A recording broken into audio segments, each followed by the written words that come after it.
High friends, welcome to all of you. आजचं आपलं third lecture आहे डे 3चं, ज्याच्यामध्ये आपण फास्ट लाईन बॅचचे MCQs पाहत आहे. तर लास्ट लेक्चरला आपले 70 क्वेश्चन झाले होते आणि ते आता आपल्याला पाहायचे आहे 71 पासून पुढचे क्वेश्चन्स. तर लक्ष द्या, इकडे पहा. फर्स्ट क्वेश्चन म्हणतो आपल्याकडे 71 नंबरचा 71. If the cable content one or more course. एक केबल आहे, if cable content one or more core. माहिती आहे आपल्याला 3.5 कोर, 3 कोर, 2 कोर असे जे केबल्स येतात ते. तर core each form as a group of wire, आणि हे सगळे कोर जे आहे एक ग्रुप फॉर्म करत आहे वायर्समध्ये. Having a small diameter is known as. तर याला काय म्हटलं जाते? याला केबल म्हटलं जाते, याला वायर म्हटलं जाते, याला फ्लेक्झिबल केबल म्हटलं जाते, की याला आर्मर्ड केबल म्हटलं जाते. पाहायला तुम्हाला खूप सोपा क्वेश्चन वाटेल, हा खूप सोपा, पण हा कधी आपल्याला खतम करेल काही सांगता येत नाही आहे. ओके, म्हणजे इथं एवढं सिम्पल आहे की बा, जसं तुम्हाला माहिती आहे मल्टीस्टँड कंडक्टर, ओके, स्टँडर्ड आणि मल्टीस्टँड. तर आपल्याला 2 कोर, 3 कोर असे हे सगळे कोर माहीत आहे, की हे समजा आपले कोर आहे आणि याच्या मिळून आपला केबल जर पाहिला तुम्ही, तर केबलमध्ये सुद्धा असेच कोर असतात, केबलमध्ये सुद्धा असेच कोर असतात. आणि एक जर तुम्ही फ्लेक्झिबल वायर पाहिला असेल, तर समजा 2 कोर फ्लेक्झिबल वायर असेल किंवा 3 कोर, तर त्या 2 कोर फ्लेक्झिबल वायरमध्ये सुद्धा समजा आपण चापटवाला जर वायर घेतला, तर त्यामध्ये 2 वायर राहतील, फेज आणि न्यूट्रल 2 किंवा मग 3 वायरसुद्धा राहतात. जसं सबमर्सिबल घेतला त्याच्यामध्ये मग आपल्याला 3 वायरसुद्धा पाहायला भेटतील. तर आता आपल्याला हा फ्लेक्झिबल वायर म्हणा, फ्लेक्झिबल केबल, आणि हा सुद्धा आपला केबल आहे, किंवा याच्यामध्ये मग आर्मर्ड केबलसुद्धा येतात. तर याचं उत्तर जे आहे ना, मोस्ट ऑफ द मुलांना वायर तर बरोबर वाटणार नाही, पण काही मोस्ट ऑफ द मुलांना केबल बरोबर वाटेल, फ्लेक्झिबल केबल बरोबर वाटेल आणि आर्मर्ड केबलसुद्धा बरोबर वाटेल. पण आता याचा राईट आन्सर कोणता आहे पहा. If cable contain a one or more core each form as a group of wire. Group of wire form करत आहे, ग्रुप ऑफ वायर, एक वायर फॉर्म नाही करत आहे, ग्रुप ऑफ वायर फॉर्म करत. एक मल्टीस्टँड कंडक्टरसुद्धा असते, म्हणजे तुम्हाला माहीत आहे त्याच्यामध्ये फेजच असतो एक, पण एकाच फेजसाठी अनेक तारा असतात, ज्याला आपण स्टँडर्ड कंडक्टर किंवा मग मल्टीस्टँड कंडक्टर असं म्हणतो आहे. पण हा तो नाही आहे, मल्टीस्टँड नाही आहे. इथे बोलल्या जात आहे केबलबद्दल. फक्त आता ऑप्शन द्यायचं आहे की केबल आन्सर आहे, की फ्लेक्झिबल केबल आहे, की आर्मर्ड केबल आहे. तर आता आर्मर्ड केबल आहे आणि हॅव्हिंग अ स्मॉल डायमीटर त्याचं कमी आहे. तर हे लाईन खूप महत्त्वाची असली की डायमीटर जे आहे त्याचं कमी आहे. जर आपण केबल पाहिले, आर्मर्ड केबल किंवा मग जे अंडरग्राऊंड केबल आहे त्याच्यामध्ये डायमीटर हे एकदम लहान नसते, ते जास्त असते. त्याच्यामुळे हे आन्सर होणार नाही त्याचं केबल, आणि आर्मर्ड केबलसुद्धा आन्सर होणार नाही. राईट आन्सर येईल त्याचं फ्लेक्झिबल केबल. या 2 शब्दानं क्वेश्चनचं आन्सर बदलवलं. जर हे शब्द नसते ना, तर केबल किंवा मग आर्मर्ड केबल आपलं आन्सर असतं. लक्ष ठेवा, असे बारकावे आहे. क्वेश्चन्स पाहायला खूप सोपा वाटतो आहे आपल्याला, पण असे काही ट्रिकी त्याच्यामध्ये आन्सर्स असतात. पुढे जाऊ. Next question, what is the empire tape. Direct पाठांतराचा क्वेश्चन्स आहे इलेक्ट्रिकल मटेरियल्सवरचा, की what is the empire tape. Empire tape काय आहे? इम्प्रेग्नेटेड पेपर आहे, वल्कनाइज रबर आहे. इम्प्रेग्नेटेड पेपर पण नाही आहे, वल्कनाइज रबर पण नाही आहे. हे तुम्हाला समजतं की हे काय आहे. तर देन पुढे जाऊ आपण. इनॅमल. आता हे मी प्रत्येकाचं कसं आहे ते नाही सांगत आहे, आणि इनॅमल इन्सुलेशनसुद्धा नाही आहे. जर आपण 3 ऑप्शन पाहिले ना, तर वरचे 3ही ऑप्शन आपल्याला सहज समजते की चुकीचे आहे, कारण की हे पेपरला इम्प्रेग्नेटची प्रोसेस असते, ते केलेलं आहे. वल्कनाइज रबरमध्ये आपण सल्फर टाकला तर वल्कनायझेशन प्रोसेस म्हणतो आपण त्याला, ते नाही आहे. आणि इनॅमल म्हणजे सुपर इनॅमल वॉर्निश, जे सॉलिडिफाईंग लिक्विड असते, तेही नाही आहे. म्हणजे याचा आन्सर आहे वॉर्निश कॅब्रिक. ठीक आहे, तर राईट आन्सर आहे ऑप्शन नंबर डी. पुढे नेक्स्ट क्वेश्चन आहे, the specific resistance of substance depends on the. पदार्थाचा स्पेसिफिक रेजिस्टन्स, सबस्टन्स म्हणजे पदार्थ, तर पदार्थाचा स्पेसिफिक रेजिस्टन्स कशावर अवलंबून असतो. थेरीमध्ये तर झालंच आहे आपलं, पण जे नवीन विद्यार्थी असतील, जे लेक्चर्स पाहत आहे, जे सेल्फ स्टडी करत आहे, त्यांनी लक्ष द्या की जेव्हा आपण रेजिस्टन्सचा फॉर्म्युला लिहितो ρL/A, तर याच्यामध्ये आपल्याला असं दिसते की जो रेजिस्टन्स आहे तो लेंथवर डिपेंड आहे, रेजिस्टिव्हिटीवर डिपेंड आहे, एरियावर डिपेंड आहे. पण आपण जेव्हा रेजिस्टिव्हिटीचा फॉर्म्युला लिहितो RA/L, तेव्हा आपल्याला असं दिसते की रेजिस्टिव्हिटी रेजिस्टंटवर डिपेंड आहे, वायरच्या रेजिस्टन्सवर आणि एरियावर आणि लेंथवर, पण हे टोटली चूक आहे. ठीक आहे, रेजिस्टिव्हिटी ही फक्त काइंड ऑफ मटेरियल, त्या मटेरियलच्या प्रकारावर अवलंबून आहे, कारण की ती त्याचा रेजिस्टन्स किती आहे, त्याचा एरिया किती आहे, त्याचं लांबी किती आहे त्याच्यावर नाही. कारण की इथे रेजिस्टिव्हिटी जेव्हा आपण काउंट करतो तेव्हा त्याची लांबी जे आहे लेंथ ती 1 मीटर आणि त्याचा जो क्रॉस सेक्शनल एरिया आहे तो 1 मीटर स्क्वेअर हा फिक्स असतो, त्याच्यामुळे तिथे बदल होत नाही. आणि बदलते तर ते फक्त मटेरियल, म्हणून इथे तुम्हाला सांगायचं आहे काइंड ऑफ मटेरियल म्हणजेच टाईप ऑफ मटेरियल आणि त्याचं टेम्परेचर. जर ऑप्शनमध्ये टेम्परेचर असेल तर ते सांगायचं आहे. तर इट्स लेंथ चुकीचं आहे, इट्स क्रॉस सेक्शनल एरिया ते चुकीचं आहे. जर हे दोन या फॉर्म्युल्याला जाऊन पाहून पाहून जर उत्तर दिलं तुमचं तर एही बरोबर आहे आणि बीही बरोबर आहे, पण ते चुकीचं आहे. इट्स काइंड ऑफ मटेरियल हे आन्सर बरोबर आहे आणि ऑल ऑफ द अबव हे चुकीचं आहे. मोस्ट ऑफ द मुलं याचा answer all of the above mark करतात, लक्ष ठेवा, कारण त्यांना सगळंच ऑप्शनमध्ये दिसते आहे म्हणून. पुढचा question, in the Wheatstone bridge. मी तुम्हाला नेहमी सांगितलेलं आहे मागच्या 2 लेक्चरमध्ये, आजच्याही लेक्चरमध्ये सांगतो आहे की हे जे क्वेश्चन्स आहे हे तुमची पुरी रिव्हिजन करून देतील. जसं आता पहा विटस्टोनवरचा क्वेश्चन आला, जर तुम्हाला विटस्टोन ब्रिजचा कन्सेप्ट माहीत असेल तर हा क्वेश्चन तुमचा पटकन सॉल्व्ह होऊन जाईल. विटस्टोन ब्रिज आपण इथंच व्हॅल्यू लिहू डायरेक्ट म्हणजे आपल्याला सोपं जाईल. तर पहा, in Wheatstone bridge network ABCD हे नेटवर्क आहे, बॅलन्स आहे म्हणजे मधली ब्रँच आपण रिमूव्ह करू शकतो. P ची व्हॅल्यू दिलेली आहे 100 ओहम, हा 100 ओहम आहे. Q ची व्हॅल्यू दिलेली आहे आपल्याला 1000 ओहम, तर इथे 1000 ओहम लिहिला. अँड S जो आहे हा 130 ओहम आहे. आणि determine the value of RX, आणि या RX ची व्हॅल्यू आपल्याला काढायची आहे. तर ब्रिज बॅलन्स आहे, तर आपल्याला माहीत असते जेव्हा विटस्टोन ब्रिज बॅलन्स असतो तेव्हा अपोजिट ब्रँचचा गुणाकार सारखा असतो, म्हणजे P इंटू RX इक्वल असेल Q इंटू Sच्या. तर आपण लिहिणार इथं P इंटू RX बरोबर Q into S. Q into S करा, S इंटू Q करा, काही प्रॉब्लेम नाही आहे. ॲक्च्युली याला तर मी तेव्हा टायमर लावायला पाहिजे होता, पण ठीक आहे, आता हे विसरलो मी लावायचं, आपण नेक्स्ट टाईम क्वेश्चनला पाहू. आता याला सोल्युशन पाहून घ्या. तर P ची व्हॅल्यू किती आहे 100, RX आपण काढत आहे, Q ची व्हॅल्यू आहे 1000 आणि S ची व्हॅल्यू आहे 130. बस. तर RX ची व्हॅल्यू काढायची आहे आपल्याला 1000 इंटू 130 डिवायडेड बाय 100. हा गुणाकाराची संख्या भागाकारामध्ये, हे 2 0 झाले कॅन्सल, आणि इथं जो 130 आहे त्याला गुणिले 10 म्हणजे 1300. तर 1300 ओहम जे आहे हे आपलं राईट आन्सर राहील RX. तर याचा आन्सर होईल 1300. नेक्स्ट क्वेश्चनकडे जो आपण, 2 wires A and B of same material and length, same मटेरियलची लेंथ आहे, ओके, 2 वायर आहे A and B, length L and 2L, have radius R and 2R respectively, म्हणजे एकाची रेडियस 2 आहे, सॉरी R आहे, तर दुसऱ्याची रेडियस 2R आहे. The ratio of their specific resistance will be. Okay, इथे आपल्याला स्पेसिफिक रेजिस्टन्सचा काय विचारलेला आहे, रेशो विचारलेला आहे. म्हणजे जर आपण स्पेसिफिक रजिस्टिव्हिटी किंवा रजिस्टिव्हिटी किंवा स्पेसिफिक रेजिस्टन्स म्हणा, म्हणजे जर मी याचा रो A म्हटलं तर रो B सोबत मला काय काढायचं आहे, रेशो काढायचा आहे. पण जे 2 दिलेले कंडक्टर्स आहे त्याची लांबी वेगवेगळी आहे, त्यांचा रेडियससुद्धा काय आहे, वेगवेगळा आहे. पहा, तर आता या प्रॉब्लेमला जर तुम्हाला सॉल्व करायचं असेल तर खूप सारे मुलं जे आहे ते याचं कॅल्क्युलेशन्स करणं स्टार्ट होऊन जातील. म्हणजे ते काय करतील की एक कंडक्टर काढतील R रेडियसचा, L लांबीचा, मग त्याच्या दुप्पट अजून एक कंडक्टर काढेल समजणारी, मग याला 2R म्हणतील आणि याची लांबी 2L, बरोबर. मग त्याचा फॉर्म्युला लिहितील, मग प्रोपोर्शनॅलिटी पाहतील, मग त्याच्यामध्ये व्हॅल्यूज पुट करतील, त्याचा एरिया प्रोपोर्शनल पाहतील.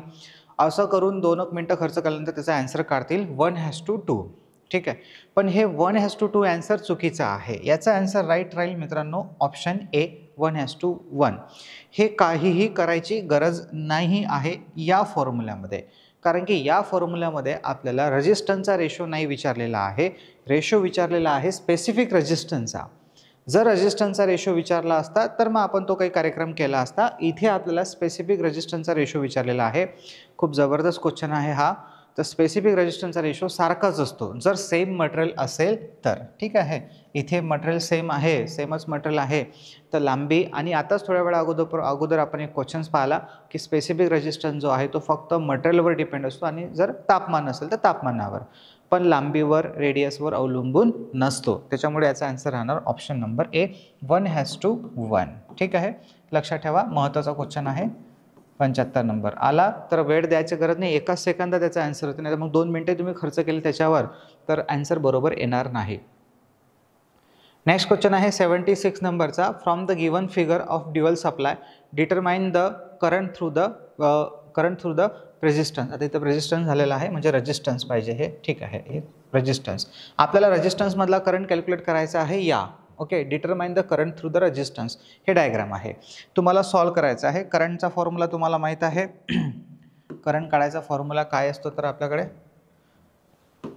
आय बरोबर व्ही बाय आर, पण आता व्ही कसं काढायचं, आर कसं काढायचं तुम्ही ठरवा. तुमच्याकडे 20 सेकंद आहे, कारण की ऑलरेडी आपण क्वेश्चन्स पण डिस्कस केलेला आहे आणि कन्सेप्ट पण सांगितलेला आहे. ते 20-30 सेकंदाच्या मध्ये तुम्ही आन्सर काढा. चला, सर्वांनी ट्राय करा. हा टायमर लावण्याचं कारण एकच आहे, फक्त रेकॉर्डेड क्लास असेल तरी पण तुमचं इन्व्हॉल्वमेंट असू द्या. याची तुम्हाला सवय पडेल की एकदा का टाईम असला तर तुम्ही लवकर सॉल्व कराल त्याला. नाही तर मग तुम्ही आहे बा आता व्हिडिओला स्टॉप करून देतो आणि मग व्हिडिओला स्टॉप करून मग सॉल्व करत बसतो. मग त्याला 5 मिनिटं होऊन राहिले, 10 मिनिटं होऊन राहिले, आपला ॲन्सर येऊन नाही राहिला आहे, तर ते काही कामाची गोष्ट नाही आहे. चला ठीक आहे, टाईम आउट झाला आपला. इकडे लक्ष द्या. पहा काय आहे, आता आपल्याला करंट काढायचा आहे या रेजिस्टन्समधून जाणारा. तर करंट जर काढायचा असेल, ठीक आहे, तर आपल्याला पहिले व्होल्टेज लागेल आणि करंटचा फॉर्म्युला आपल्याला माहीत आहे, आय बरोबर ओम्सला आय बरोबर व्ही बाय आर. पण आता इथं व्ही घेणार कसं, याच्या अक्रॉसचं व्होल्टेज नाही दिलेलं मला, पण इथे जे दोन वायर आहे तिथलं पोटेन्शियल दिलेलं आहे. इथे +3 व्होल्ट पोटेन्शियल आहे, तिथे -2 व्होल्ट पोटेन्शियल आहे. तर अशा वेळेस तुम्हाला पोटेन्शियल डिफरन्स काढून घ्यावा लागेल या दोन पॉईंटमधला. ठीक आहे, तर पोटेन्शियल डिफरन्स पी डी कसा निघतो, high potential minus low potential, minus low potential. पण मायनस लो पोटेन्शियल जेव्हा घेता तुम्ही, हा मायनस डिफरन्सचा आहे आणि हा मायनस त्याचा स्वतःचा आहे, तो 2 मायनस. ठीक आहे, -2. त्याच्यामुळे आता पहा इथं काय होईल, हा +3 म्हणजे 3चा आहे, मायनस मायनस प्लस होईल आणि हा 2 म्हणजे इथं 3 + 2 किती व्होल्ट झालं, 5 व्होल्ट. हा फरक आहे. इथं तुम्ही 1 व्होल्ट नाही चालणार, 1 व्होल्ट घेतलं तर तुमचं तेही आन्सर येईल, मे बी ते ऑप्शनमध्ये असेल. आता आपल्याला काढायचं आहे करंट, तर आय बरोबर हा 5 व्होल्ट आणि रेजिस्टन्स किती आहे 5, तर 5/5 म्हणजे करंट किती आला आपला 1 ॲम्पियर. नाही तर मग तुमचा आन्सर असतं 1/5 आणि मग त्याचं काही अजून ऑप्शनमध्ये नाही दिसणार, मला वाटते ते 1/5. ठीक आहे, तर हे आहे आपला answer 1 ampere. Right, okay, option number B. पुढचा क्वेश्चन 77 नंबरचा, हा सुद्धा फॉर्म्युला म्हणजे कॅल्क्युलेशन दिसत आहे आपल्याला. In a series circuit consist of 3 resistors. असं काही कंपल्सरी नाही मित्रांनो की प्रत्येक वेळेस तुम्ही क्वेश्चन सॉल्व करताना, न्यूमेरिकल सॉल्व करताना डायग्राम काढलीच पाहिजे. सोपा जर प्रॉब्लेम असेल तर त्याला डायग्राम काढण्याची काही आवश्यकता नाही आहे. डायग्राम काढून आपला वेळ खर्च करू नका, डायरेक्ट डोक्यामध्ये प्रोसेस ठेवा, चालू ठेवा, डोक्यामध्ये सर्किट डायग्राम बनवा त्याची. जसं यांनी म्हटलेलं आहे की एक सिरीज सर्किट आहे, कन्सिस्ट ऑफ 3 रजिस्टर, ज्याच्यामध्ये 3 रजिस्टर्स आहे ऑफ 45 ओहम इच, म्हणजे प्रत्येकाची व्हॅल्यू आहे 45 ओहम. ओके, 3 रेजिस्टन्स आहे, म्हणजे टोटल रेजिस्टन्स जो आहे तर त्याचा 135 झाला. 45 × 3 135 झाला. देन 50 व्होल्ट सोर्ससोबत ते जोडलेले आहे. What is the approximate amount of power produce. आता आपल्याला पॉवर कॅल्क्युलेट करायची आहे. मी तुम्हाला खूपदा सांगितलेलं आहे की पॉवरचे 3 फॉर्म्युले आपल्याला पाठ पाहिजे. पॉवरचे 3 फॉर्म्युले कोणते, व्ही × आय. बेसिक 4 फॉर्म्युले तर आपल्याला माहीतच पाहिजे. आय बरोबर व्ही बाय आर, पी बरोबर व्ही × आय, पी बरोबर I² R आणि पी बरोबर V² बाय आर. हा फॉर्म्युला आपल्याला माहीत आहे, V² बाय आर. डन. तर मग आता इथे पहा काय होईल, आपल्याला पॉवर काढायची आहे. तर आपल्याला रेजिस्टन्स माहीत आहे, टोटल RT किती आला आपल्याकडे 135 ओहम आणि व्होल्टेज. तर तोच फॉर्म्युला यूज करू आपण, हा वाला, कारण व्होल्टेज माहीत आहे आपल्याला, करंट थोडी माहीत आहे. तर हा फॉर्म्युला यूज करू आपण, V² बाय आर. तर व्ही किती आहे आपल्याकडे 50, तर इथं 50 × 50 भागेला आर. आर किती आहे 135. बस याचा आपल्याला काय करायचं आहे आता भागाकार. तर 5 भाग जातो याला, 5×10 50, 5×2 10, हे 3 उरले, 5×7 35. ठीक आहे, आता इथे उरले 27, इथे याला पॉईंटनं आपल्याला भाग द्यावा लागेल. ठीक आहे, 27. तर एक काम करा, आता पहा तुम्हाला हे कॅल्क्युलेशन्स करायचं असेल तर कसं करायचं ते सांगतो मी मला. 50 × 10 500 झाले हे आणि भागेला 27. आता या 500 भागेला जेव्हा 27 करेल तर मला या 500ला 27 भागावं लागते. ना याचे अर्धे होत, ना याला कसोटी लागत आहे. जर याला 3 भाग जात आहे, याला 9 भाग जातो आहे, तर याला नाही जात ना वरच्याला. मग अशा वेळेस जर तुम्ही याच्या कॅल्क्युलेशनमध्ये लागले तर खूप सारा वेळ जाईल. तुम्ही याला ॲप्रॉक्सिमेशन वापरा. पहा ॲप्रॉक्सिमेशन कसं आहे, 500 हा 27 आहे, तर याला 25 करून टाका, म्हणजे 2 मी याला कमी केलं. ठीक आहे, 27च्या जागी 25 केलं आहे. ऑलरेडी ॲक्च्युली हा नंबर 27 आहे, पण मी किती केला आहे ॲप्रॉक्सिमेशनसाठी 25. तर आता मला 25 × 25, 25×2 50 आणि त्या 2वर हा 0, म्हणजे किती आला आन्सर 20. जर इथं 25 असेल तर आन्सर माझं 20 येते, पण इथं 25 थोडी आहे ॲक्च्युली, इथं किती आहे 27. मग या 25च्या जागी जर मी 27 लिहित असेल, म्हणजे छेद जर वाढत असेल तर जे आन्सर आहे त्याच्यामध्ये घट होईल, म्हणजे माझं आन्सर जे आहे ते 20च्या खाली असेल, 20च्या खाली असेल, 19 पॉईंट किंवा मग 18 पॉईंट असं काहीतरी आपला आन्सर असेल. एकदम 12-13 नाही, थोडंसं खाली असेल. आता या ऑप्शनला पाहिलं तर 16.61 आहे, 13.5 आहे, 135 वॅट आहे आणि 150 वॅट आहे. पहिले तर हे दोन ऑप्शन पहिल्या फुरसतमध्ये चुकले, बरोबर. सी आणि डी राहिले दोनच आता पर्याय, ए आणि बी. एक 16.6 आहे आणि एक 8.5 आहे. त्याच्यामध्ये खूप मोठा फरक आहे. ह्या फक्त 2ने आपण कमी केलेला आहे, फारसा कमी केलेला नाही आहे. त्याच्यामुळे आन्सर जे आहे असं नाही की 2न कमी केला म्हणून हे 20च्या 2न कमी असेल. 20च्या जवळजवळ आन्सर असेल आणि 20च्या जवळजवळ आन्सर आपल्याला दिसत आहे बी, 18.5. तर हे त्याचं राईट आन्सर आहे. अदरवाईज तुम्ही याचं एक्झॅक्टली कॅल्क्युलेशन्स करून पण पाहू शकता, पण त्याच्यामध्ये तुमचा वेळ जाईल. अजून महत्त्वाची गोष्ट की जर हे ऑप्शन जवळ फारच क्लोज असते, म्हणजे जिथं 18.5 आणि 19.5 आणि मग 18 आणि 19 असे काही जर असते, तर मग तेव्हा काही पर्याय नाही, तुम्हाला हे भागाकार करून पाहावाच लागला असता. ठीक आहे. देन पुढचा question 78 number. 3 kilowatt 240 volt coil has an resistance of.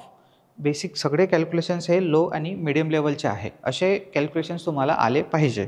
Me सगळाच area तुम्हाला इथून कव्हर करून दाखवत आहे या बॅचमध्ये.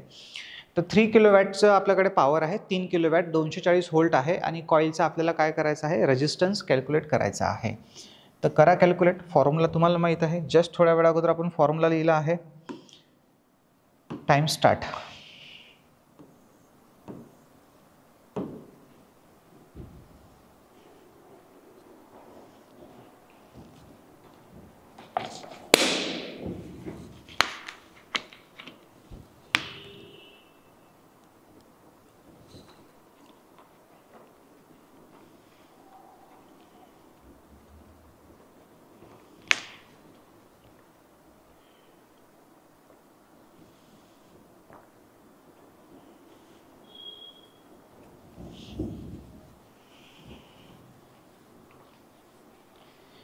ठीक आहे, भरपूर झाला वेळ. कारण की नेक्स्ट टाइम क्वेश्चन पण तुम्हीच वाचणार आणि सोल्युशन पण तुम्हीच काढणार. त्यासाठी तुम्हाला पूर्ण 60 सेकंद देऊ आपण, 1 मिनिट. पहा, आपल्याला रेजिस्टन्स काढायचा तर पॉवरचा फॉर्म्युला V²/R. याच्यावरून आपण रेजिस्टन्स काढू शकतो, कारण आपल्याला इथं करंट माहीत नाही आहे, व्होल्टेज माहीत आहे. करंट माहीत असता तर मग आपण I² वाला फॉर्म्युला यूज केला असता. आता रेजिस्टन्स काढायचा तर हा R इथे जाईल, हा P इथे येईल. तर Rचा फॉर्म्युला होईल V²/P.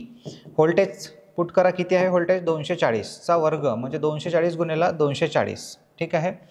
आणि P 240चा सेपरेट वर्ग करून तिथं पुट करणे हा वेळ जातो याच्यामध्ये. त्याच्यापेक्षा डायरेक्ट इथंच लिहायचं, भागेला पॉवर. पॉवर 3 नाही आहे, सॉरी, पॉवर 3 नाही आहे, 3 किलोवॅट आहे. 3 किलोवॅट म्हणजे 3000 वॅट झालं. हा 0 कॅन्सल, हा 0 कॅन्सल, हा 0 कॅन्सल, हा 0 कॅन्सल. 3 1 3, 3 8 24. ठीक आहे. हे आणि इथे हा एक 0 अजून बाकी आहे, हे विसरू नका.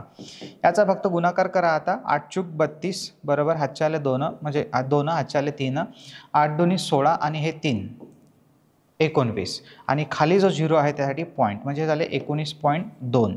तर 19.2 ओहम हा होईल आपला रेजिस्टन्स. म्हणजे ऑप्शन नंबर ए राईट आहे इथे. ठीक आहे. नेक्स्ट क्वेश्चन आता तुम्ही सॉल्व करायला चला. 1 मिनिटाचा वेळ आहे तुमच्याकडे, करा सॉल्व. क्वेश्चन वाचा आणि काढा.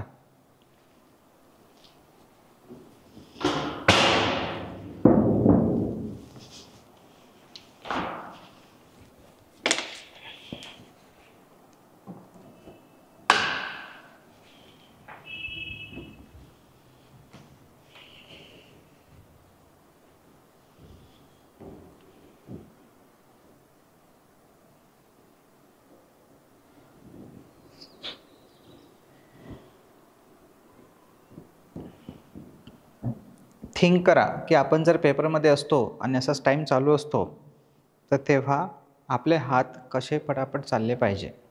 आरामात कोणीही प्रश्न सॉल्व करेल, ठीक आहे, आरामात आपल्याला येईलच, पण आपल्याला तो त्या स्पीडमध्ये सुद्धा आला पाहिजे. अजून एक महत्त्वाची गोष्ट की ज्या विद्यार्थ्यांना स्पीड नाही आहे त्यांनी पहिले स्पीडमध्ये लागू नका. पहिले तुम्ही ॲक्युरेसीकडे फोकस करा. एकदा का ॲक्युरेसी आली मग स्पीड कशी इम्प्रूव्हमेंट करता येईल ते पहा. नाही तर मग पहिले काय होईल की पहिले तुमचे कॅल्क्युलेशन्स येत नाही, फॉर्म्युले आठवत नाही आणि आपण त्याच्यातची स्पीड पकडण्याचा प्रयत्न करतो. तर काय हा टाईम जर तुम्हाला ठीक आहे, जे विद्यार्थी आहे त्यांना हा टाईम मोर दॅन सफिशियंट आहे, रिपीटर्स आहे किंवा जे चांगला सेल्फ स्टडी करत आहे त्यांच्यासाठी. पण जे फ्रेश स्टुडंट आहे तर त्यांच्यासाठी हा वेळ फार कमी असतो सुरुवातीला, तर त्यांनी व्हिडिओला स्टॉप करून एकदा करून पहा. आता आपण हा क्वेश्चन अजून वाचलेला नाही आहे. काय म्हणतो आहे 79 नंबरचा question, a lamp of 40 watts. तर 40 वॅटचा एक लॅम्प आहे ज्याचं व्होल्टेज आहे 100 volt, rating has a resistance, याचा resistance as compare to lamp of 60 watt 200 volt rating.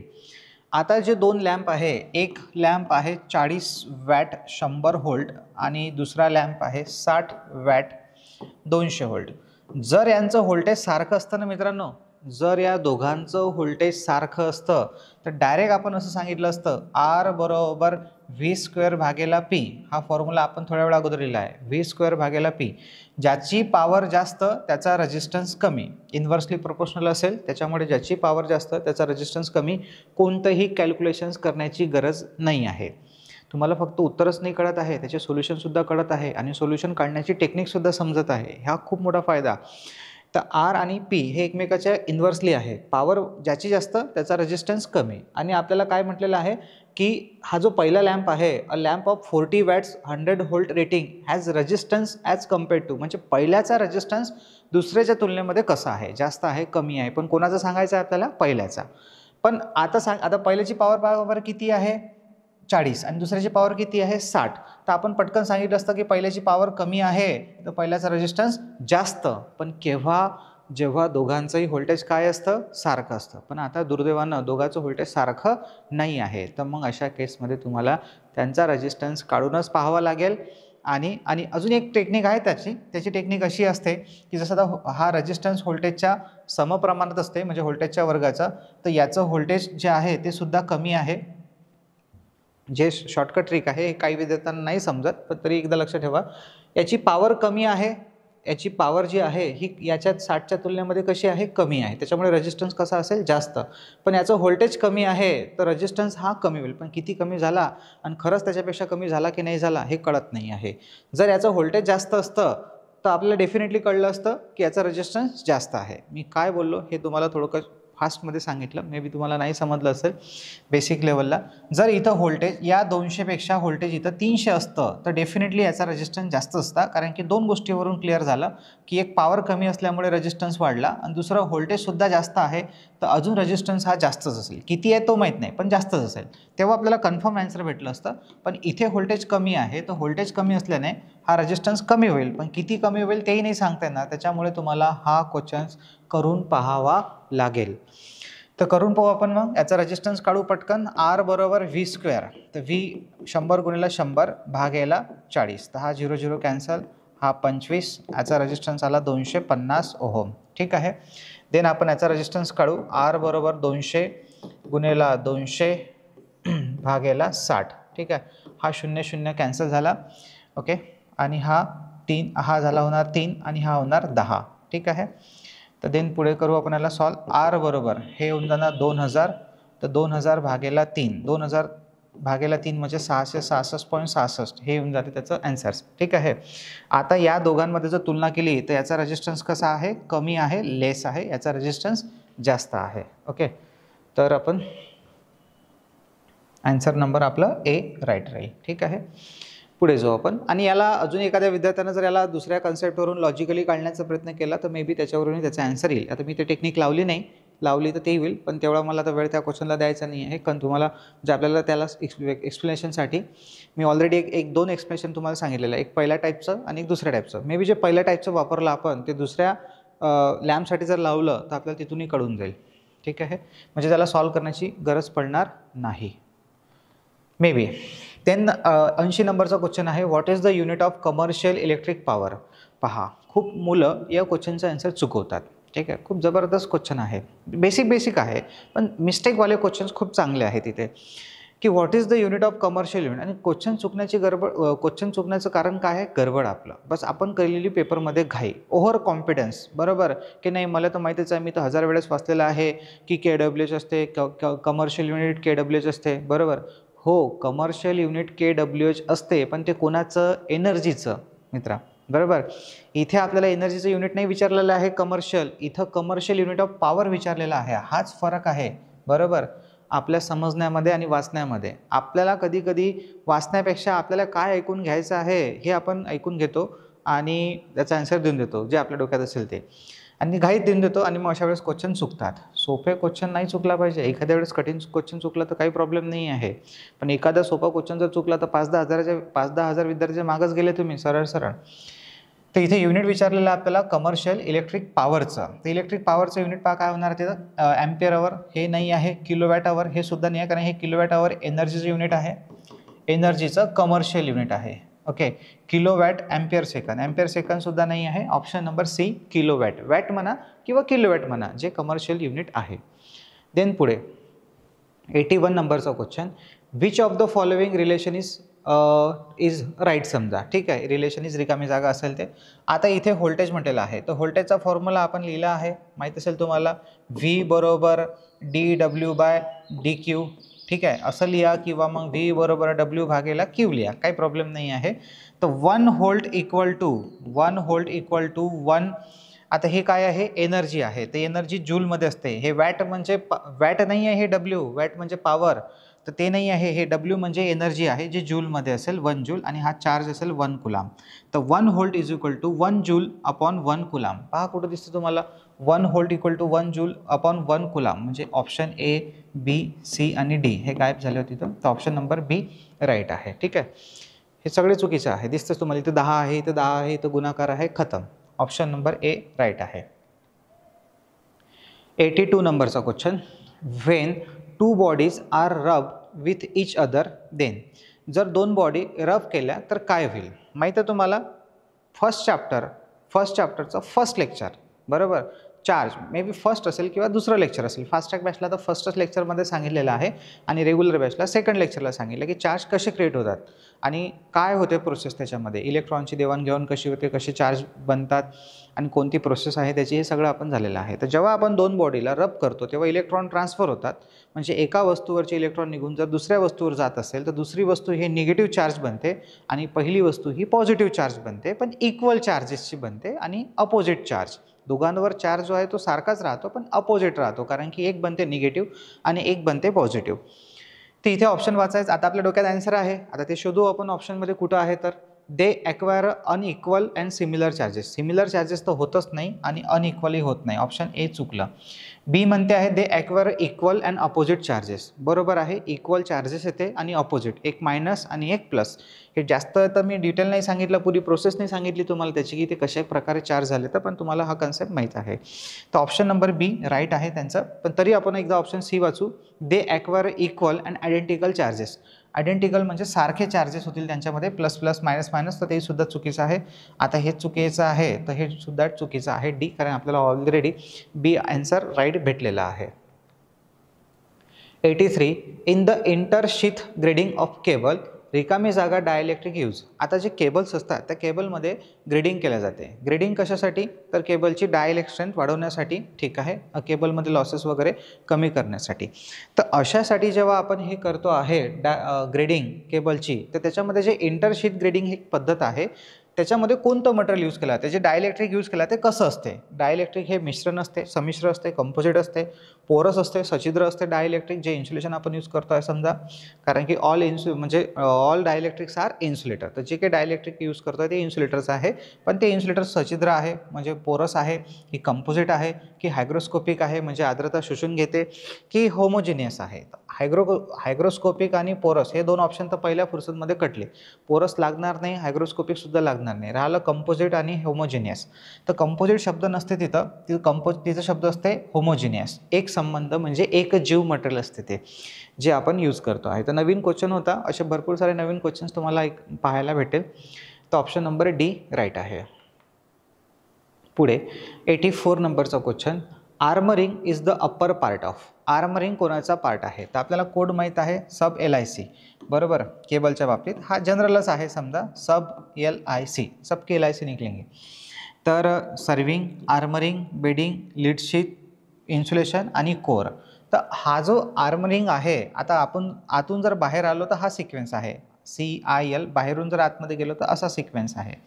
तर आपल्याला आर्मरिंगच्या वरची लेअर विचारलेली आहे. Armouring is the upper part. अच्छा, आर्मरिंग कोणाच्या वरचा पार्ट आहे? तर आर्मरिंग हा बीच्या वरचा पार्ट आहे. पहिले कोर लागते, मग कोरवर इन्सुलेशन, मग लीड नंतर बेडिंग आणि देन बेडिंगवर आहे आर्मरिंग. म्हणजे बेडिंग हे आपलं राईट आन्सर राहील.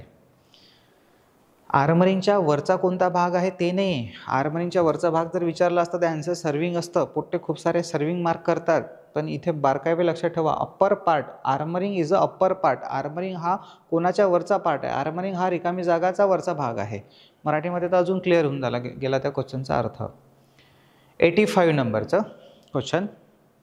According to IEEE the minimum size of main earthing lead. Main earthing लीडची मिनिमम साईज आपल्याला इथे विचारलेली आहे. To be use for a control panel should not be less than. Should not याच्यापेक्षा कमी नसावी. मिनिमम साईज याच्यापेक्षा साईज ही कमी नसावी. पण कोणाची? Main electric lead. हा क्वेश्चन मित्रांनो खूपदा आलेला आहे, रिपीट झालेला आहे. याचे दोन आन्सर आहे. एक आहे 8 SWG आणि एक आहे 14 SWG. आणि पोरं इथेच खतम आहे. ओके, कधी 8 मारायचं आणि कधी 14 मार्क करायचं SWG हे चुकून जातात. दोन क्वेश्चन्स आहे असे ज्याच्यामध्ये अर्थ इलेक्ट्रोडचा आपल्याला साईज विचारला जातो. तर मित्रांनो सिंपल गोष्ट आहे, जेव्हा तुम्हाला असा मेन अर्थिंग इलेक्ट्रोड विचारेल तर मेनवाला अर्थिंग जो असेल, मेन इलेक्ट्रोड म्हणजे मेन वायर जो असेल लीड, तर तो जाडा असेल. बरोबर, तो जाडा असेल कारण की त्याचा रेजिस्टन्स अजून कमी पाहिजे आपल्याला, कारण की तो मेन आहे. तर रेजिस्टन्स फार कमी पाहिजे तर तो जाडा असेल, आणि जो कंडक्टर जाडा आहे त्याचा गेज कमी असेल. मग 14मध्ये आणि 8मध्ये कोणता नंबर कमी आहे? गेज 8. तर 8 वाल्याचा आन्सर राहील. सिंपल. मेन आहे, कसं लक्षात ठेवायचं? मेन आहे तर जाडा कंडक्टर तर गेज कमी. बस सिंपल. काय, कारण की ऑप्शनमध्ये 8ही आहे आणि 14ही आहे. हे तुम्ही लक्षात ठेवलं की ते तसंच लक्षात राहते. दुसरं आन्सर 14वालं जे अदर मेन लीड सोडून असेल तर. 86 नंबरचा question. Brass is an alloy of. Electrical मटेरियलवर क्वेश्चन आहे. जसा क्वेश्चन वाचतो आपण तसा तो कोणत्या चॅप्टरमधून आलेला आहे हे आपल्याला क्लिअर झालं पाहिजे. ओके, तर इथे brass is a alloy of copper आणि झिंक. तर कॉपर आणि झिंकचं काय आहे? अलॉय आहे ब्रास. पुढे नेक्स्ट क्वेश्चनकडे जाऊ आपण. The voltage drop in an electric circuit correspond to which parameter of the magnetic circuit. Voltage drop in a electric circuit म्हणजे जो इलेक्ट्रिक सर्किट असते आपलं त्याच्यामधला जो व्होल्टेज ड्रॉप आहे तो कोणाच्या सिमिलर आहे? Correspond to which parameter of magnetic circuit. एक असते इलेक्ट्रिक सर्किट, एक असते मॅग्नेटिक सर्किट. याच्यामधलं आपण कंपॅरिझन पाहिलेलं आहे. व्होल्टेज ड्रॉप म्हणजेच व्होल्टेज, आणि व्होल्टेज हे सिमिलर आहे MMFच्या, मॅग्नेटोमोटिव्ह फोर्स. कारण की या व्होल्टेज ड्रॉपलाच व्होल्टेज म्हणतो किंवा यालाच आपण EMF म्हणतो. तर इकडे इलेक्ट्रिक सर्किटमध्ये EMF आहे तर मॅग्नेटिक सर्किटमध्ये MMF आहे. त्याच्यामुळे हा सिमिलर कोणाशी होणार? करस्पॉन्ड म्हणा किंवा सिमिलर म्हणा MMF ड्रॉप. म्हणजे आन्सर आहे magnetomotive force. Option number D right.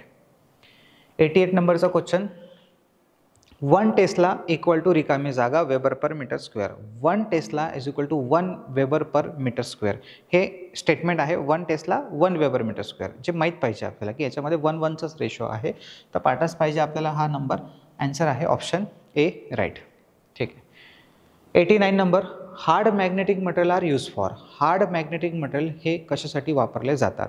तर इलेक्ट्रिक ट्रॅक्शनसाठी वापरले जातात, रिलेसाठी वापरले जातात, सर्किट ब्रेकरसाठी वापरले जातात, making a permanent magnet. Simple आहे. परमनंट मॅग्नेट जर बनवायचे असेल तर हार्ड मॅग्नेटिक मटेरियलचा यूज केला जातो. जर इलेक्ट्रोमॅग्नेट बनवायचे असेल तर सॉफ्ट मॅग्नेटिक मटेरियलचा यूज केला जातो, जसं की सिलिकॉन स्टील आहे. पुढे डिगॉझिंग इज द प्रोसेस ऑफ. हे असे काही ऑड शब्द आपल्याला टाकून देते आणि मग तिथं आपण कन्फ्यूज होतो की हे काय आहे, नवीनच शब्द आहे, कधी तर ऐकलाच नाही आहे. अशासाठीच आपल्याला ह्या MCQची प्रॅक्टिस करायची आहे की जेणेकरून असे ऑड क्वेश्चन, ज्यांनी क्वेश्चन्स वाचलेले आहे त्यांना क्वेश्चनचे आन्सर्स आठवतात, क्वेश्चन्स आठवतात. बरोबर, त्यांना फक्त एका रिव्हिजनची गरज आहे. बरोबर, पण ज्यांनी वाचले नाही आहे, ज्यांच्याकडून वाचणं होऊनच नाही राहिलं आहे, त्यांना निदान आता पाहणं तरी झालं पाहिजे. आणि जर पाहणे नाही झालं तर मग कठीण आहे. कारण की मी नेहमी म्हणतो माझ्या क्लासमध्ये की स्वर्गात सगळ्यांना जायचं आहे पण मरायला कोणीही तयार नाही आहे. बरोबर, स्वर्गात जरी जायचं असेल आपल्याला, स्वर्गात जा नरकात जा, पण आधी मरावं लागेल. म्हणजे स्वर्गात जरी जायचं असेल तर मरावं लागेल. तसंच इथे सुद्धा आहे. नोकरी सगळ्यांना पाहिजे पण अभ्यास करायला कोणीही तयार नाही आहे. तर इथे सुद्धा आपल्याला जीव तोडून अभ्यास करावा लागेल. जे करतात त्यांना मी म्हणतच नाही अजिबात, जे नाही करत आहे त्यांना तुम्हाला माहीत आहे स्वप्न आपले असतात पण आपण त्यासाठी मेहनतच करत नाही. मेहनत करू तर आपल्याला यश भेटेल. त्याच्यामुळे एक एक पाऊल समोर चला आणि सिलेबस आपला कंप्लीट करा. आणि एक गोष्ट लक्षात ठेवा, कोणतीही एक्झाम काढायची असेल तर त्या एक्झामसाठी पूर्ण सिलेबस करणं गरजेचं राहते. मास्तर कितीही म्हणेल की हे इम्पॉर्टंट आहे, हे इम्पॉर्टंट नाही आहे, पण त्याच्यातही तुम्हाला जोपर्यंत आपलं, कारण आपला पूर्णचा सिलेबस झाला, कारण पेपर हा प्रेडिक्ट नाही करू शकत आपण. पण कसं असते, आता जेव्हा आम्ही सांगतो तेव्हा ते तुमच्या रिक्वेस्ट सांगतो की सर आम्ही कशाला भर देऊ, काय देऊ, बरोबर. तर तेव्हा मग आपल्याला वेळ कमी असतो, रिव्हिजन करावी लागते, सिलेबस कॉम्प्रेस करायचा असतो. मग अशा वेळेस आपण इम्पॉर्टंट चॅप्टरला काढतो. त्याच्यातही मग त्याला कुणाला वेळ जास्त द्यायचा, कुणाला नाही, हे आपण त्याला पाहतो इम्पॉर्टंट टॉपिकला. पण एक रूलच आहे की आपल्याला सिलेबस हा पूर्ण कव्हर करणं पहिली प्रायोरिटी असते. तर आता हे डिगॉझिंग काय आहे, तर डिगॉझिंग ही एक प्रोसेस असते जी चुंबकीय क्षेत्र नष्ट करण्याची, चुंबकीय क्षेत्र किंवा मग रेसिड्युअल मॅग्नेटिझम नष्ट करण्याची एक प्रोसेस आहे डिगॉझिंग. तर ऑप्शन पाहू आपण, elimination of the remnant magnetic field. Remnant म्हणजे तेच शिल्लकीय चुंबकत्व, इलिमिनेट करणे म्हणजे नष्ट करणे. तर पहिल्या नंबरचा ऑप्शन मला बरोबर वाटत आहे, पण अजून पाहू काही दुसरं काही बरोबर वाटते का, आता म्हणजे बरोबर सापडते का याच्यापेक्षा बेस्ट. रिमॅग्नेटायझिंग मेटॅलिक पार्ट्स चुकीचं आहे, रिमॅग्नेटाइज करणं हे पॉसिबल नाही आहे. Removing non magnetic impurities from the magnetic metal हे सुद्धा चुकीचं आहे. रिमूव्हिंग अ ट्रॅप गॅस हे सुद्धा चुकीचं आहे. ऑप्शन नंबर ए राईट आहे. 91 नंबरचा question, Fleming's right hand rule represent. जे सोपे क्वेश्चन्स आहेत त्याच्यावर जास्त वेळ देऊन आपण पटकन मार्क करून समोर निघून जाऊ. फ्लेमिंग्स राईट हँड रूल कशासाठी वापरला जातात, EMFची डायरेक्शन दाखवते, डायरेक्शन ऑफ इंड्यूस EMF, ठीक आहे. आणि जो लेफ्ट हँड रूल आहे तो डायरेक्शन ऑफ मोशन दर्शवते. The absolute permeability of air. पहा, आता हा काही पाठांतराचा क्वेश्चन तर आहेच, पण थोडंसं कन्फ्युजन म्हणजे कन्सेप्ट पण आहे याच्यामध्ये. इथे तुम्हाला परमेबिलिटी ऑफ एअर नाही विचारली, इथे तुम्हाला विचारली आहे ॲब्सोल्यूट परमेबिलिटी म्हणजे टोटल परमेबिलिटी. तर आता टोटल परमेबिलिटीचा फॉर्म्युला असतो permeability of air into relative permeability. Permeability symbol आहे म्यू. परमियाबिलिटी म्हटलेलं आहे, परमिटिव्हिटी नाही.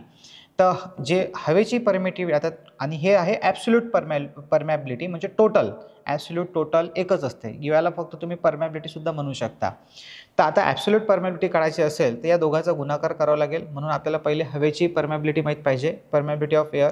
तर त्याचा आन्सर असते 4π × 10⁻⁷. हे फिक्स नंबर आहे, जगात कुठे गेले तुम्हाला हाच नंबर भेटेल. आता हवेची रिलेटिव्ह परमॅबिलिटी 1 राहते, तर 1 कोणालाही मल्टिप्लाय केलं तर तेच आन्सर येते, म्हणजे 4π × 10⁻⁷ हेनरी पर मीटर. ऑप्शन नंबर बी राईट आहे. लक्षात ठेवा, इथेही 4π आहे, इथेही 4π आहे, पण इथं मायनस पाहिजे आपल्याला, -7 पाहिजे, म्हणजे ऑप्शन नंबर बी राईट आहे. हा सुद्धा एक नंबर आहे, हा वाला 8.84 आहे, 8.85 × 10⁻12 हेनरी पर मीटर. पहिलं तर ते युनिट चुकीचं आहे, इथं फॅरेट पर मीटर पाहिजे. म्हणजे ते ऑप्शन देणारा काही देऊ शकतं तुम्हाला, असं काही नाही की तो ऑप्शन देईल म्हणजे हे कोणाच तरी ऑप्शन असेलच बरोबर, ते चुकीचंही असू शकते, ठीक आहे. पण हा जर असता इथं फॅरेट पर मीटर तर हे आन्सर असतं आपलं permittivity of air. Permittivity of air हे इथे परमॅबिलिटी विचारलेली आहे आपल्याला, आणि तेही ॲब्सोल्यूट, तर याचा आन्सर राहणार हेच. मग सर हे तर याच्याच इक्वल आलं, तर ऑब्वियसली इक्वल आलं, कारण की रिलेटिव्ह परमिटिव्हिटी एअरची 1 आहे, तर 1 कोणालाही मल्टिप्लाय केलं तर तेच आन्सर येते. त्याच्यामुळे राईट आन्सर आहे ऑप्शन बी. ठीक आहे, पुढचा next question 93. Which of the following is a ferromagnetic metal. माहीत आहे आपल्याला, nickel, cobalt, okay, nickel, cobalt, iron जे आहे हे फेरोमॅग्नेटिक मेटल्स आहे. त्याच्यामध्ये ॲल्युमिनियम, टंगस्टन, निकेल, कॉपर. त्याच्यातला राईट आन्सर काय राहणार, निकेल हे एक फेरोमॅग्नेटिक मेटल्स आहे. The direction of force in a current carrying conductor can be determined by. आताच आपण थोड्या वेळा अगोदर डिस्कस केलं की direction of force, direction of EMF. तर डायरेक्शन ऑफ EMF असेल तर right hand rule, Fleming's right hand rule, आणि डायरेक्शन ऑफ फोर्स असेल तर फ्लेमिंग्स लेफ्ट हँड रूल, म्हणजे ऑप्शन नंबर सी राईट आहे. ठीक आहे. 95 नंबरचा question, in the BH curve H represent. आता पहा मित्रांनो, BH इन द काही नाही, BH कर्व समजून घेण्याची गरज नाही आहे. ज्याला BH कर्व येत नाही, पण ज्यानं जीवनात कधीतरी BH कर्व एकदा पाहिलं, बारकाईनं केअरफुली पाहिलं बरोबर, तर निघाला भू पेपर. ठीक आहे, म्हणजे काही नाही पाहिजे त्याच्यापेक्षा, बेसिक गोष्टी आहे.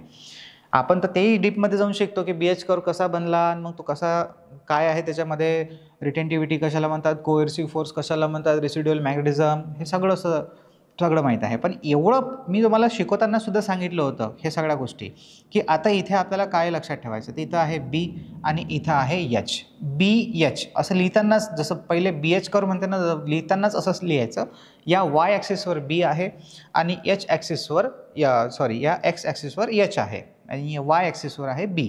B म्हणजे फ्लक्स डेन्सिटी आणि हे आहे मॅग्नेटिक फील्ड इंटेन्सिटी. ठीक आहे. किंवा मॅग्नेटिक फील्ड स्ट्रेंथ. तर इथे आपल्याला विचारलेलं आहे की एच जो आहे तो इन द बी एच कर एच रिप्रेझेंट, तर एच जो आहे तो काय रिप्रेझेंट करते.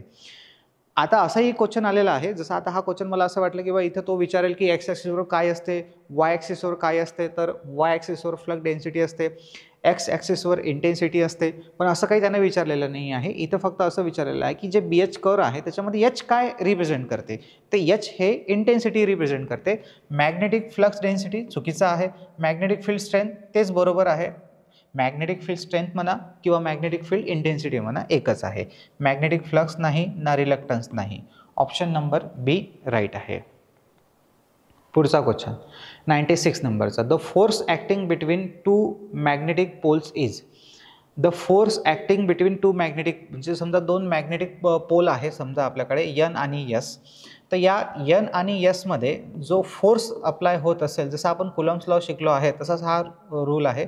आता हे दोन पोल वेगवेगळे आहे, त्याच्यामध्ये अट्रॅक्शनचा फोर्स तयार होईल.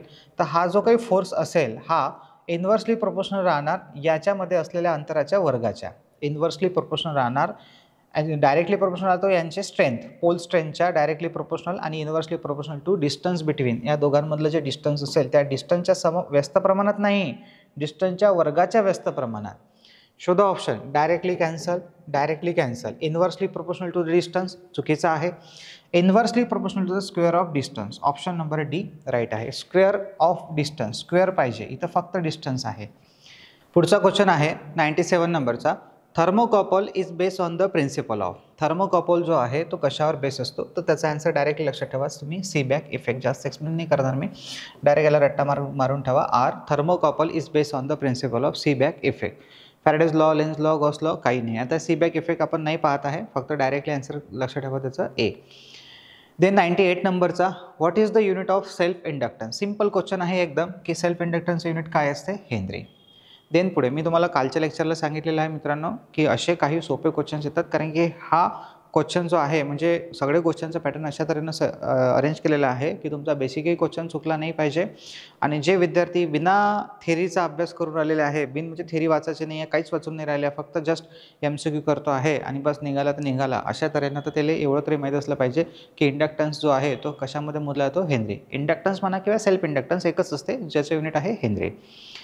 पुढे 99 नंबरचा question. The direction of the induce EMF is such that it opposes it's cause.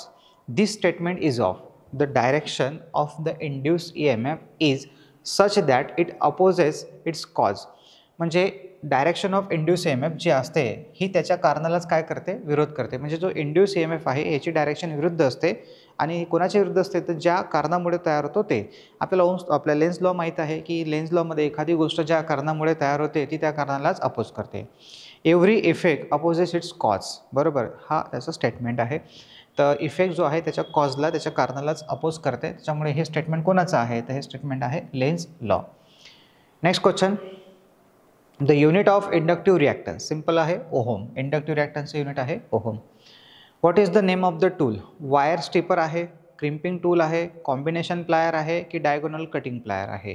तर वायर स्टिपर पण नाही आहे, क्रिम्पिंग टूल पण असं नसते आणि कॉम्बिनेशन प्लायर पण असं नसते. याचा आन्सर आहे diagonal cutting plier. What is the function of bimetallic strip in MCB. Miniature circuit ब्रेकरमध्ये बायोमेटॅलिक स्ट्रिपचं काय काम आहे, तर तुम्हाला माहीत असेल बायोमेटॅलिक स्ट्रिपचं काम आहे की जेव्हा MCB ही ओव्हरलोड होणार तेव्हा त्या ओव्हर करण्यामुळे बायोमेटॅलिक स्ट्रिप ह्या बेंड होतात, वागतात आणि सर्किटला ओपन करतात. ठीक आहे. तर overload protection, short circuit protection, over voltage protection आणि अर्थ लिकेज प्रोटेक्शन. तर इथे शॉर्ट सर्किटपेक्षा आन्सर बरोबर राहणार ओव्हरलोड प्रोटेक्शन, कारण की ओव्हरलोडमुळे ह्या थोडं गरम होत जातात आणि लगेच मग नंतर बेंड होतात आणि सर्किटला ओपन करतात. ठीक आहे, ज्याच्यामुळे MCB आपली ट्रिप होते. पुढचा क्वेश्चन आहे. Which test is to be carried out by using a megger. मेगरच्या साहाय्याने कोणती टेस्ट घेतल्या जाते, पोलॅरिटी टेस्ट घेतल्या जाते, इन्सुलेशन रेजिस्टन्स टेस्ट घेतल्या जाते. कालच्या याच्यामध्ये मला वाटतं हा क्वेश्चन झाला आहे की इन्सुलेशन रेजिस्टन्स मोजण्यासाठी, म्हणजे याच्या आधीच्या लेक्चरला इन्सुलेशन रेजिस्टन्स मोजण्यासाठी कोणत्या मीटरचा यूज करतात, तर ते मेगर. तर मग मेगरने काय मोजलं जाईल, इन्सुलेशन रेजिस्टन्स. तसंच आपल्याला सगळ्यांना आन्सर माहीत आहे, पण तरी आता ऑप्शन वाचत आहे. इच अर्थ इलेक्ट्रॉड रेजिस्टन्स टेस्ट आणि अर्थ कंडक्टर कंटिन्युटी टेस्ट. हे काही आन्सर बरोबर नाही, याचे आन्सर बरोबर आहे इन्सुलेशन रेजिस्टन्स टेस्ट. ठीक आहे. 105 नंबरचा question. What is the use of this tool. हे टूल काय आहे, याला काय म्हणतो आपण, पिन्सर. कशासाठी करतात, खिळे काढण्यासाठी. तर होल्डिंग द होल्ड सबस्टन्सेस नाही आहे, cutting the twisting and the wires नाही आहे, extract the nails from the wood आणि loosening and tightening the bolts. त्याचा आन्सर राहणार extracting nails from the wood. हे क्वेश्चन्स आलेले आहे मित्रांनो, रिसेंटली तुम्हाला पाहायला भेटेल की पिन्सरचा यूज कशासाठी केला जातो म्हणून. 106 number, what is the reason of lamp glowing dim and motor running slow in domestic wiring circuit.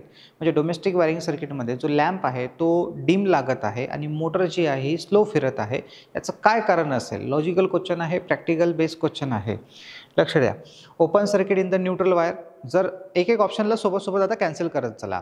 Open circuit झालं असेल म्हणते न्यूट्रल वायरमध्ये, न्यूट्रल लाईनमध्ये, तर हे ऑप्शन चुकीचं आहे. जर न्यूट्रल वायरमध्ये ओपन झालं तर ना लाईट लागेल ना मोटर फिरेल, डिम लागण्याचा प्रश्नच उरला नाही. पहिलं option cancel. Short circuit between कंडक्टरचं ते सुद्धा आन्सर नाही आहे. शॉर्ट सर्किट झाला तर तिकडे करंटच नाही येणार, त्याच्यामुळे तोही लागणार नाही. High value series resistance fault. म्हणजे हाय व्हॅल्यू सिरीज रेजिस्टन्स म्हणजे सिरीज सर्किटमध्ये त्या सर्किटच्या सिरीजमध्ये एक हाय रेजिस्टन्स ॲड झाला असेल असं त्यांना म्हटलेलं आहे. तर होऊ शकते एक हाय रेजिस्टन्स ॲड झाला तर व्होल्टेज डाऊन झालं असेल, व्होल्टेज ड्रॉप होत असेल, त्याच्यामुळे मग लाईट जे आहे आपल्याला डिम लागत असेल मोटर. आणि पुढे म्हटलेलं आहे चौथं, कारण चौथं वाचायचं आहे ना आपलं अजून. चौथं ऑप्शन म्हणते open circuit in the earth conductor. अर्थ कंडक्टर सर्किटमध्ये ओपन सर्किट झालं असेल. ठीक आहे. तर ओपन सर्किट अर्थ कंडक्टर ओपन होणे याचं काही लॉजिक नाही आहे डिम लागण्याशी, त्याच्यामुळे सरळ कटलं आपल्याला, समजलं आपल्याला की ए, बी आणि डी हे ऑप्शन चुकीचे आहे. राईट ऑप्शन आहे सी. कारण की सिरीजमध्ये जोपर्यंत हाय रेजिस्टन्स येत नाही तोपर्यंत त्याचा व्होल्टेज ड्रॉप झाला नसेल, आणि जसा आला तसा व्होल्टेज ड्रॉप होऊन लोडला मिळणार व्होल्टेज कमी झालं असेल आणि त्याच्यामुळे लाईट जे आहे ते डिम लागत असेल, मोटर ही स्लो फिरत असेल. What is the formula to calculate the mass deposited during the electrolysis. Electrolysis हे प्रोसेस आहे, ओके, आणि ज्याच्यामध्ये धातूचा मुलामा दिला जातो, एका धातूवर दुसऱ्या धातूचा मुलामा दिला जातो, म्हणजे कोटिंग केल्या जाते. तर इलेक्ट्रोलिसिस या प्रोसेसने, तर त्याचा काय फॉर्म्युला आहे मास डिपॉझिटचा, पेपरमध्ये विचारला गेला आहे. मोस्ट ऑफ द क्वेश्चन्स हे एक्झाममधले रिपीटेड आहे. याच्यामध्ये तुम्हाला आला पाहिजे, कारण तुमची रिव्हिजन इथून तुम्हाला कळेल की तुमची रिव्हिजन कशी आहे, काय आहे, कोणते एरियाज तुमचे वाचायचे राहिलेले आहे, कोणते झालेले आहे. तर एम बरोबर आय टी, हे जी एम म्हणजे ग्राम आहे. एम बरोबर झेड आय टी, एम बरोबर आय टी अपॉन झेड आणि झेड अपॉन आय टी. त्याचा राईट आन्सर राहणार बी. एम बरोबर झेड आय टी. झेड म्हणजे त्याचा कॉन्स्टंट आहे, करंट आणि टाईम, आणि हे त्याचं मास आहे. ठीक आहे. त्याला इलेक्ट्रोलिसिस कॉन्स्टंट म्हणतो आपण, झेड. पुढे 108 number question, how the capacity of battery is specified. बॅटरीची कॅपॅसिटी कशी एक्सप्रेस केल्या जाते किंवा कशामध्ये दर्शवली जाते. सिंपल आहे, ॲम्पियर अवर. बॅटरीची कॅपॅसिटी आहे ती आपण ॲम्पियर अवरमध्ये डिनोट करतो. ऑप्शन नंबर डी राईट आहे. पुढे 109 नंबरचा क्वेश्चन आहे, which method of charging if the battery is to be charge for a short duration at higher rate. म्हणजे पुढीलपैकी कोणती मेथड आहे ज्याच्या चार्जिंगची, ज्याच्यामध्ये आपण if the battery is to be charge for a short duration, फार कमी वेळेसाठी आपण चार्ज करतो आहे शॉर्ट ड्युरेशनसाठी, बट ॲट हायर रेट, जास्त दराने कमी वेळेसाठी. जास्त दराने कमी वेळेसाठी म्हणजे बूस्ट चार्ज. ठीक आहे, 5 ते 6 पट जास्त दराने आपण त्याला चार्ज करतो आहे. ऑप्शन नंबर बी राईट आहे. पहा, आता मी जेव्हा हा क्वेश्चन्स घेतला की बूस्ट चार्ज म्हणजे काय असते किंवा याला काय म्हणतात, तेव्हा तुम्हाला ट्रिकल चार्ज काय असते, बेंच चार्ज काय असते, इक्विलायझिंग चार्ज काय असते, हे 4 प्रश्नाचे उत्तरसुद्धा सोबत माहीत असले पाहिजे. म्हणजे असंच नाही तर पुढे जेवढे क्वेश्चन येतात त्याच्या आजूबाजूचे सुद्धा आन्सर्स आपल्याला माहीत केले पाहिजे, आपण ते आठवले पाहिजे, म्हणजे याने आपली अजून रिव्हिजन चांगली होईल. What is the purpose the hydrometer is used during the charging of battery. बॅटरीच्या चार्जिंगच्या वेळेस हायड्रोमीटरचं काय कारण आहे, काय वापरण्याचं काय कारण आहे, तर बॅटरीची स्पेसिफिक ग्रॅव्हिटी मोजण्याचं. तर determine the age capacity, access the battery voltage level, assess the discharge level of the battery, determine the specific gravity of electrolyte. Option number D. बाकीच्या ऑप्शनवर विचार करायचा वेळच नाही आहे, म्हणजे करायची गरजच नाही आहे, कारण राईट आन्सर आपल्याला दिसलेला आहे D number. which is used as an electrolyte in lead acid battery. lead acid battery मध्ये इलेक्ट्रोलाइट म्हणून काय यूज केला जाते, तर H2SO4 डायल्यूट सल्फ्युरिक ॲसिड. बरोबर, डायल्यूट सल्फ्युरिक ॲसिड H2SO4. शोधा. Hydrochloric acid, ammonium chloride, potassium hydroxide and diluted sulphuric acid. Option number D right आहे.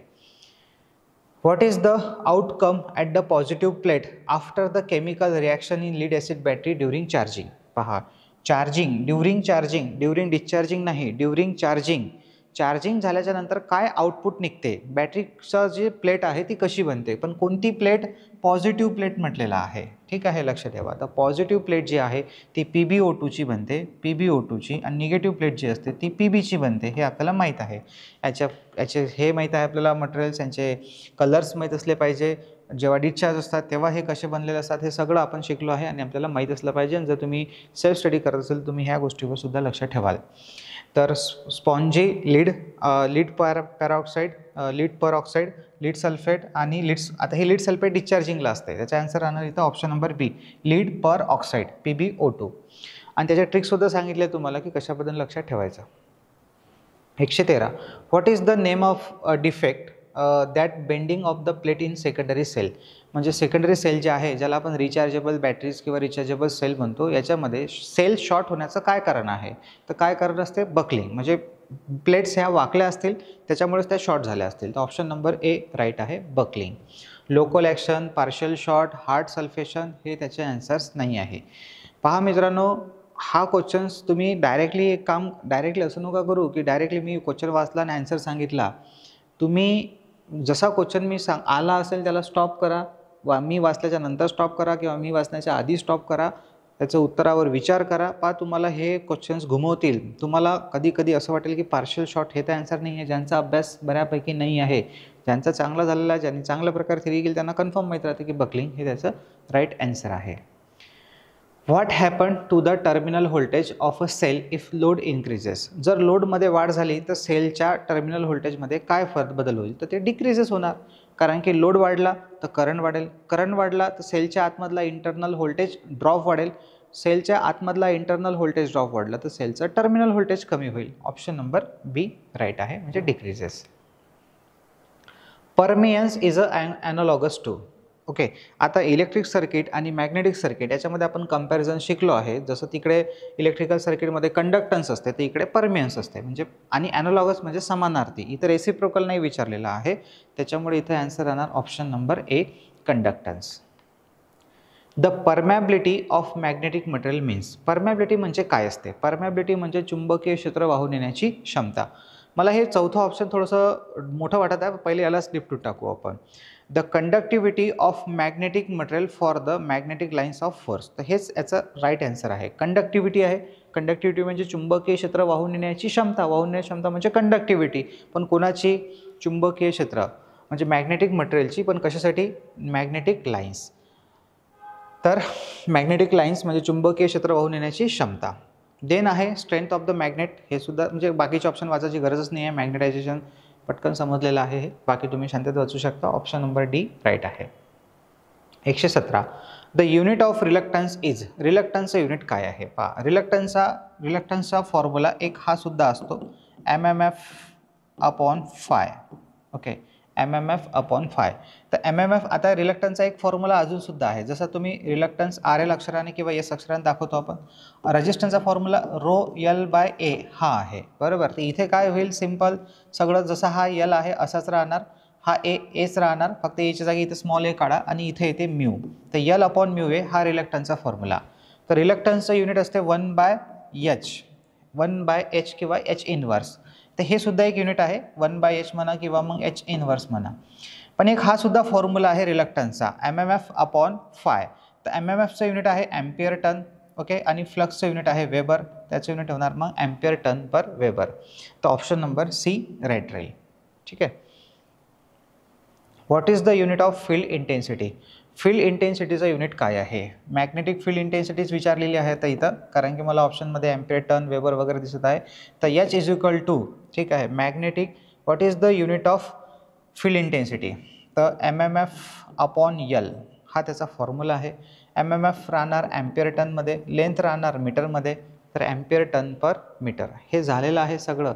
5वा chapter व्यवस्थित करा, 4था 5वा, पहिले ते 7 चॅप्टर खूप महत्त्वाचे आहे, बेसिकपासून तर ते तुम्हाला भरपूर सारे क्वेश्चन्स भेटतील. तर पहिलंच ऑप्शन बरोबर आहे इथं आपलं, ॲम्पियर टन पर मीटर, ठीक आहे. नेक्स्ट क्वेश्चन आहे, magnetic flux has unit of. Magnetic फ्लक्सचं युनिट काय आहे. तर मॅग्नेटिक फ्लक्सचं युनिट आहे वेबर. एक गोष्ट लक्षात ठेवा की इथे ऑप्शनमध्ये फक्त वेबर आहे, तसं मॅक्सवेल आणि लाईन हे सुद्धा युनिट आहे आपल्याकडे मॅग्नेटिक फ्लक्सचं.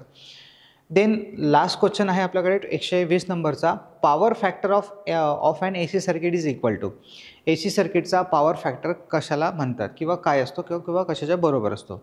तर cosine of angle between voltage and current तो बरोबर आहे, पण तरी आपण बाकीचे ऑप्शन वाचू. टँजंट चुकीचं आहे, इम्पिडन्स अपॉन रेजिस्टन्स चुकीचं आहे, रेजिस्टन्स अपॉन इम्पिडन्स असतं तर ते बरोबर असतं, तर हे चुकीचं आहे, हे चुकीचं आहे. आणि apparent power upon real power तर हे चुकीचं आहे, real power upon apparent power असतं तर ते बरोबर असतं, तर हे सुद्धा चुकीचं आहे. ऑप्शन नंबर ए राईट आहे, cosine of angle between voltage and current. ठीक आहे, तर हे होते मित्रांनो टोटल 120 क्वेश्चन्स. आपण 71 ते 120 आजच्या लेक्चरमध्ये टोटली 50 क्वेश्चन्स पाहिलेले आहे. जसे जमेल तसे क्वेश्चन्स पाहू आपण, 30, 40, 50, 60 जसे होईल तसे. ठीक आहे, 1 तासाच्या जवळपास आपल्याला क्वेश्चन्स पाहिजे आहे. एका महिन्यामध्ये आपलं टार्गेट आहे की 1000+ MCQ झाले पाहिजे, देन पुढच्या महिन्यामध्ये 1000+ झाले पाहिजे, म्हणजे असे आपले 2000 ते 2000+ म्हणजे 2200च्या जवळपास आपले क्वेश्चन झाले पाहिजे, जेवढे जास्त होतील तेवढे. ठीक आहे, तर ज्या विद्यार्थ्यांना ही बॅच जॉईन करायची असेल त्यांनी पटापट करून घ्यावे, कारण की पहिल्याच फक्त 100 विद्यार्थ्यांना कन्सेशन आहे, त्याच्यानंतर मग तुम्हाला पूर्ण फी पडेल. करणं नाही करणं मी तुम्हाला मागच्या लेक्चरला सांगितलंच आहे, बॅच करायची नाही करायची आहे.